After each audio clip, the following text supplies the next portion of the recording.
Oh, good morning, everyone. We're a few seconds away from starting, but I'll just start a bit. My name is Casper de Jonge. I'm a program manager on the Fabric Cat team. And today we're talking about a topic that is completely out of my comfort zone, and probably for most of you too. I'm a data guy. I did data warehouses, all of these things, but more and more with Fabric, with the whole SaaS world, these topics are very interesting and exciting too.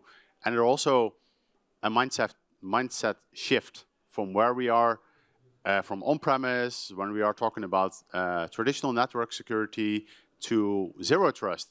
And zero trust, that's what we're going to talk about today, is understanding zero trust. What is zero trust? Well, first of all, COVID changed a lot for many of us. For me personally, I haven't seen my office in 2.5 years. I always work from home or on the road or wherever. I am never actually in the office.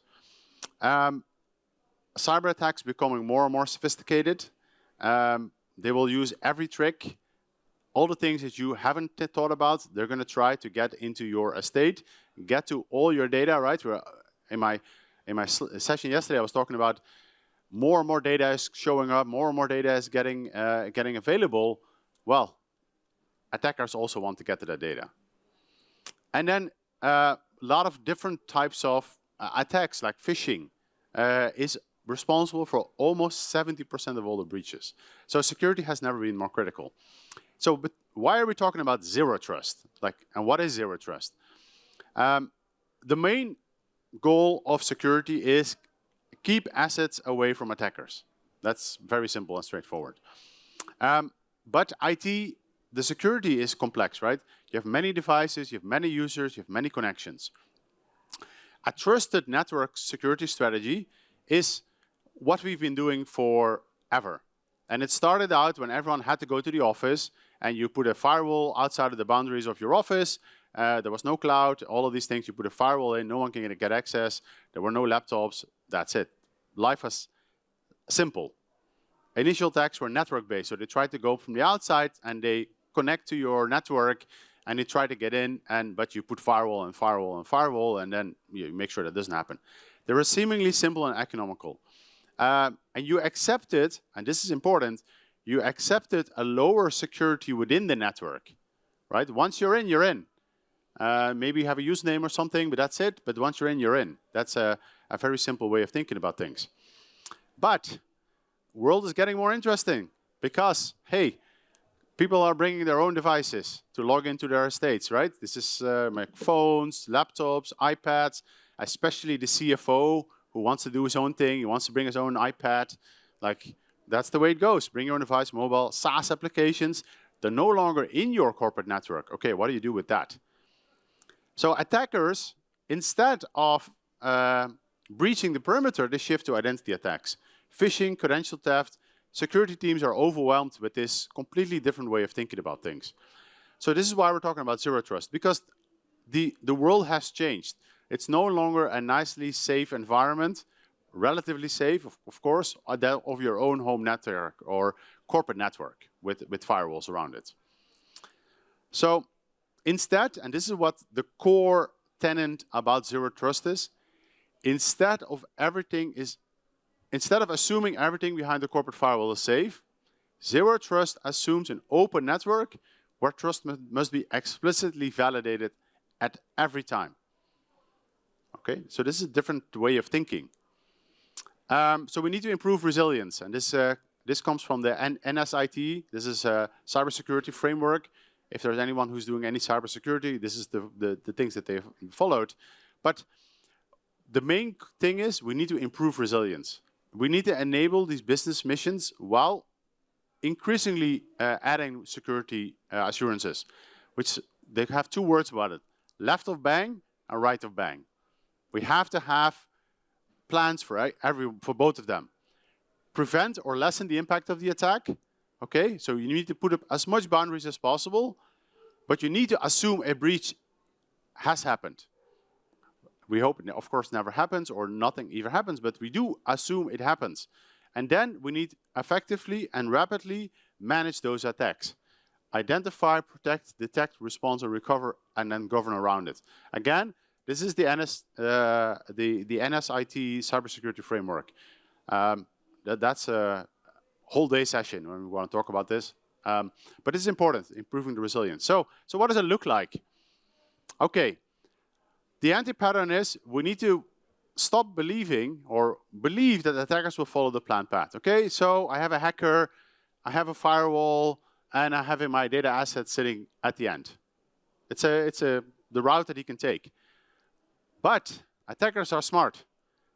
They choose the path of least cost / resistance. They said, well, okay, that looks like a mighty firewall. I'm not going to go there. Defenders need to focus on strong security, effective placement, rapid response to these attacks, and continuously testing and monitoring controls. So he's not going to go there. Because the attacker uses what he sees and what he can guess. So, okay, so that thing is a firewall, right? He has IDS, IPS, DLP, all these things. That's too much work for me. I'm going to do it differently. Because I bet their admins check email from the admin workstations. And I am betting that they would love to get a higher paying job. Okay? So I'm going to just send them an email. I'm sending an email to the admin. And the admin clicks on the email, and now I'm into his PC. Okay, so maybe I can already take over his PC and get to the whole network. Maybe not. Maybe he has access to some service account password in a spreadsheet. That happens. OneNote, whatever. We have some service accounts sitting in there. We take over the service accounts and we get to the data. This is not what the IT team came up with. Like, okay, no, we thought they were going to attack my firewall, but now they just took over my admin's PC and they're in. Game over. They got to our assets. So they are shaped by the experience and the fog of war. I think we've all, whoever has played video games in the past too, fog of war is an important thing. You don't know what's going on, and we use that confusion to go on a different path. We're going to surprise them. And so what can we do about it? Well, we need to raise the cost and the friction on attackers' easiest and high impact paths. So we're going to improve boundaries, right? Okay, we're going to start by data protection and monitoring. We're going to discover which business critical assets are there in the business. We increase security protections. We encrypt the data with Azure Information Protection, MIP labeling, all of these things. We're going to make sure that the data is getting secured. We're going to make sure that that attack that just happened cannot happen, okay? We're going to get rid of that password XLS. We're going to use a PAM, which is a moment in time access. So you cannot just get access to it all the time. You have to get an elevated permission, get data to it. We're going to use workload identities. If we want to connect to specific data, this is, for example, one of the things that, of course, we do at Microsoft too. For developers who want to deploy something to production, they cannot deploy to production from the main dev machine. They actually have to log into a SAW environment, which is a separate privileged access workspace. So you require separate accounts for admins and force, multi-factor authentication, passwordless, obviously. Privileged access workspace, so okay. So we want to make sure that those accounts, you have multi-factor authentication, you have all these double checks. Rigorously security hygiene. I was talking about this in my session too. This is my own phone. If I want to connect to my work from this phone, there are rules set up on my phone. I need to have the latest iOS update. If I don't have my iOS update, I'm getting emails saying you need to install the update. If you don't do it in 30 days, you will lose access to the corporate network. Okay? So we're mandating that if you want to use a device to connect to the corporate network, one of the things that you have to do is you have to make sure you're always up to date, because it prevents zero-day attacks. It prevents attacks on easy attacks on the machines. Of course, there's more things, right? Multi-factor authentication, all of these things. So we're building up boundary after boundary after boundary. Yeah, and in modern security, like XDR for identity, train a SecOps team, endpoints for identity flow compensations. So we're just going to make it more difficult, more difficult, more difficult for people to get in. We're raising the cost and the friction for those attackers. Now, as you can see, it's very complex and it's challenging. It's not an easy thing to do. We were just talking about it before. This is not something that you can do just sitting in your day-to-day data job. This is something you have to do together. Because there are so many things that are happening all the time. Brand new devices, IoT, DevOps, cloud services, aging products, enterprise IT service products, legacy, there's lots of legacy stuff around too, and nothing ever gets retired, so we have a data swamp that accumulates. Every point can be attacked, okay? So, and an attack can shut down business operations, creating board-level risks. They have a lot of options, right? So they can use a device that hasn't been updated for 6 months and use that to get in. They can use phishing. They can use all these different ways of finding ways inside of your organization. So the attackers have a lot of options. Yeah, and then there's the regulatory sprawl, 200 updates from 750 regulatory bodies. We need you to do this, we need you to do this, we need you to use this, we need you to do this. And it just gets really complicated in a hurry. Threats, yeah, continuously changing threat landscape all the time. Dozens of hundreds of tools at customers, all these security tools. It can help, but it can also become a bother. Now, I think this is the main thing. Again, if there's one takeaway for you here today, this actually also goes to Power BI today, right? Power BI, and we'll talk about it in a second, how it applies to Fabric and how it applies to Power BI. This applies to your Office, this applies to your Dynamics, because Entra ID is zero trust. It's designed for zero trust. But it means that you have to go talk to your stakeholders. It means you have to go talk to your security team, who is not usually someone you probably talk to. You have to go talk to them. And actually, you can probably also find out that they actually have a lot of security. I was actually talking to the Entra team recently. One of my colleagues, they have a customer advisory team on the Entra side too. And he said, 95% of my job is to convince customers to use features that they already have. They paid for it. When you have an E3 or an E5 license, you have every security feature known to man. There is so much, but no one knows they exist because they don't think about these things. They think about firewalls and VPNs because that's what we've been doing for 25 years. But it's a rapid evolving world. So it's a team sport, so we need to make sure we talk to different stakeholders and drive business and technical requirements. Digital business and cloud empowers developers and bring your own devices. That's important. Securing many technologies. It cannot succeed as an isolated siloed team. This is where things get really tough, again. Like I was talking to some customers too. Yesterday I was talking about MIP labeling, and they said, yeah, we have MIP labeling in Office. I don't see it in Power BI. Yeah, just talk to your security team. They just have to turn on the checkbox, enable it for Power BI, and it's done. You can now start securing your Power BI environment and also Fabric with MIP labeling. So it impacts a lot of jobs, right? Impact is different for each role, like security posture management, security operations, technical officers, chief data officers. All these people have to be part of the conversation. They have to understand what is going on and what they need to go do. Now, let's bring it back to actual reality. So this is Entra, and this is not, this is zero trust. This is not only for Microsoft. There are other, like Okta and other identity providers that also do zero trust. Like if you go to Salesforce, which is also a SaaS service, they don't use Entra ID. You can, but you don't have to. Probably you can use Okta. It's also zero trust. Zero trust is a security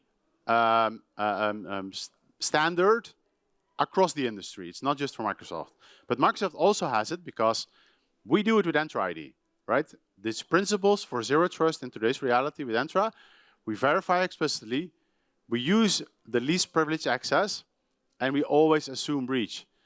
And what does that mean is, like, we can go pretty technical about some of these things, but at every stage, we check if it's the person who needs to be having access. At every step of the way, I was talking about it yesterday in my session on Fabric security. When you log into Fabric, you always have to go through Entra. All these steps that we were talking about before, okay, it needs to come from a corporate managed device. The device needs to be updated. The user has logged in with his device.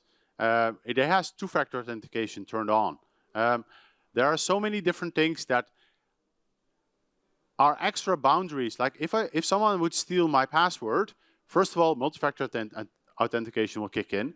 Okay, if somehow they would also spam my or clone my phone, and multi-factor authentication will also be done by them, well, they're still not on a corporate managed device. Okay, so that would also stop them. So we add all of these boundaries to people trying to log in. And this happens in every step of the way in Fabric. If you connect to a SQL Server endpoint, Entra kicks in. So you need to do multi-factor authentication. That's why we don't support SQL Auth, because SQL Auth is very not secure, right? I can just create a password Camille, and yeah, that's it, done. And I check it into my GitHub accidentally, and game over, you know? So there's lots of layers to add on top of it. So again, this is the same slide I was showing yesterday. So how does it relate to Fabric? Well, again, Fabric is a SaaS world. Every user, every person connects through Entra. There is all internal communication happens in the internal backbone. All the endpoints and access are protected using Entra ID. And then when your CFO brings his mobile phone, you know it's a secure phone. You know it's okay for him to look at the data because, yeah, again, corporate managed device, he is logging in with multi-factor authentication, all of these things. And then he can connect through Entra into Fabric. Now, what does that really look like in Microsoft? Again, the main feature that Entra ID uses, so there's two different things about Entra ID. Entra ID is used for authentication, which means username and password, multi-factor authentication, and then there are a lot of extra functionalities and features. For example, one of them is conditional access. And with conditional access, that is the main feature that allows you to build those layers of security from network location. So if you really want to, you can still say, hey, if you connect within my corporate environment, you can only log in when you're actually physically in the building. If you really want to, you can do that with Entra too. I'd probably say, well, I would not recommend it because that stops people from, hey, there's an emergency, they have to take care of their children or whatever it is, now they can't log in and do their work. Like it's not very modern workforce. You can do it per application, you can check it by devices. So we use signals, decisions, and then finally we enforce it. Whatever happens based on those signals, we make a decision and then we enforce it. And there's a bunch of other things too. There's a lot of things that Entra gives you on top of these. Like for example, we were just talking about it, anomaly detection. Okay, so I log in, today I'm in the UK, I log into Fabric and that's my Entra here. It's the same Entra that's used for everything. I log into Fabric, he knows I'm in the UK, my PC is in the UK. But all of a sudden, if I were to log in from Russia, alarm bells would go off immediately and my account would get blocked. Because this is an anomaly. This is not okay. This cannot be right. So there's lots of things inside of Entra to build those. If you go back, think back to that beginning picture where we were keep building up roadblocks for the attacker to come into, like phishing too. Like I have Microsoft Defender on my phone. If I click on a malicious link, it actually blocks it. I can't do it. So again, layer upon layer upon layer. And yeah, that in short is what Zero Trust is. So really thinking about, instead of thinking about a corporate firewall, thinking about a network, think about the identity as the item to be secured. So that's it. If any questions, I will be here. I know it's a lot to take in, so go back to your security team, go have a discussion with them. That's the main takeaway here. And thank you for your time.